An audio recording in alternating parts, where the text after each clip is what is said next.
حضرت ابو ہریرہ رضی اللہ تعالیٰ عنہ کا ذکر کرنے کا انداز بتاتا ہے۔ اب کہاں پہ ذکر کرتے ہیں؟ آج لوگ اعتراض کرتے ہیں حضرت ابو ہریرہ رضی اللہ تعالیٰ عنہ کے اس عمل نے تا قیامت آنے والے ہر فتنے کو جڑ سے اکھاڑ دیا ہے۔ آپ لوگوں کو تلاش کرتے ہیں، کیسے لوگوں کو جو دیہات کے رہنے والے ہیں، قصبوں کے دور علاقوں کے، یا پھر ان لوگوں کو دیکھتے کہ جنہوں نے اللہ کے رسول کو دیکھا نہیں ہے، انہیں اللہ کے رسول کو دیکھا نہیں ہے۔ ہم بھی لوگوں میں شامل ہیں۔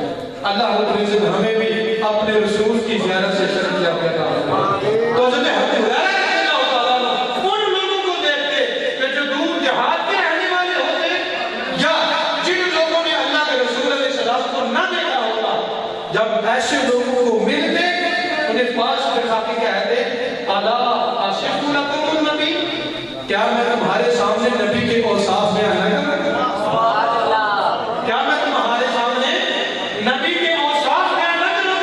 یہ کون کہہ رہا ہے؟ حضرت ابو ہریرہ۔ کن لوگوں سے؟ جنہوں نے اللہ کے رسول کو نہیں دیکھا۔ معلوم ہوا کہ جنہوں نے حضور کو دیکھا ہے وہ تو ہر وقت حضور کے تکنے میں ہی میلاد مناتے جا رہے ہیں، اور جنہوں نے حضور کو نہیں دیکھا ہے وہ حضور کا ذکر کر کر کے میلاد کی خوشیاں منا رہے ہیں۔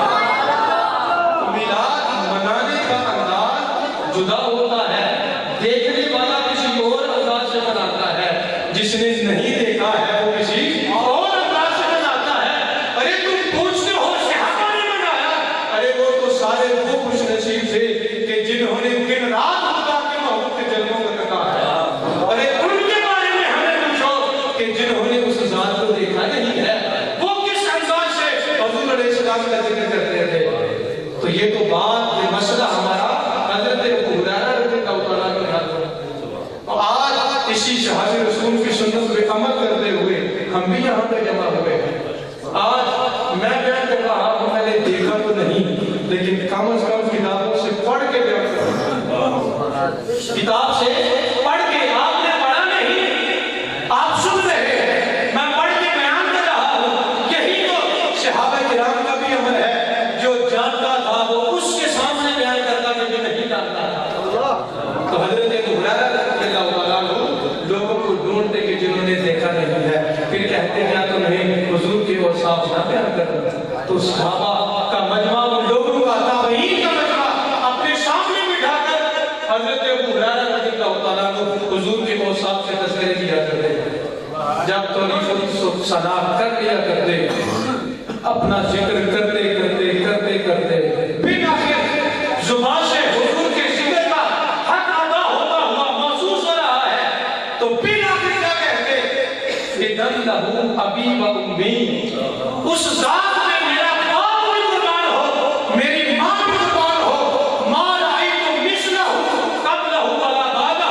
ارے لوگوں تجھے کیا بتاؤں، وہ محبوب تو ایسا تھا، میں نے نہ اس سے پہلے کبھی دیکھا ہے نہ بعد میں کبھی دیکھا ہے۔ تو ہم اس محبوب کا ذکر کرنے کے لیے جمع ہوئے ہیں کہ جن کو دیکھنے والوں نے کہا ہے ایسا محبوب نہ پہلے کسی نے دیکھا ہے نہ بعد میں کسی نے دیکھا ہے۔ تو کیوں نہ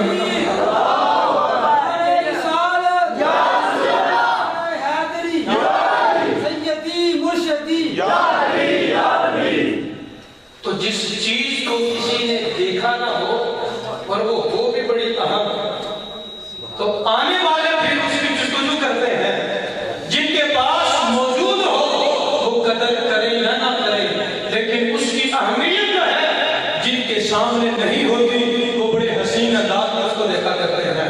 آج تک اس دور میں اس محفل کو بڑی محبت سے سجانے والے نوجوان اہل سنت کے سرمایہ ممتاز عالم دین حضرت علامہ مولانا شیخ الحدیث خادم حسین رضوی صاحب رحمۃ اللہ تعالیٰ علیہ کو جنہوں نے دیکھ لیا ہے، وہ تو جس انداز سے مان رہے ہیں وہ تو ہم بھی دیکھ رہے ہیں۔ آنے والے زمانے میں جنہوں نے نہیں دیکھا ان کا انداز کو جستجو میں ڈال دے گا۔ ارے وہ کیسا تھا کہ جس کے تذکرے تم اس حسین انداز میں کر رہے ہو؟ تو سامعین یہ تذکرہ حسین کا ہے، تو حسین کے نانا کا تذکرہ جو کرنے والا ہے اس کا انداز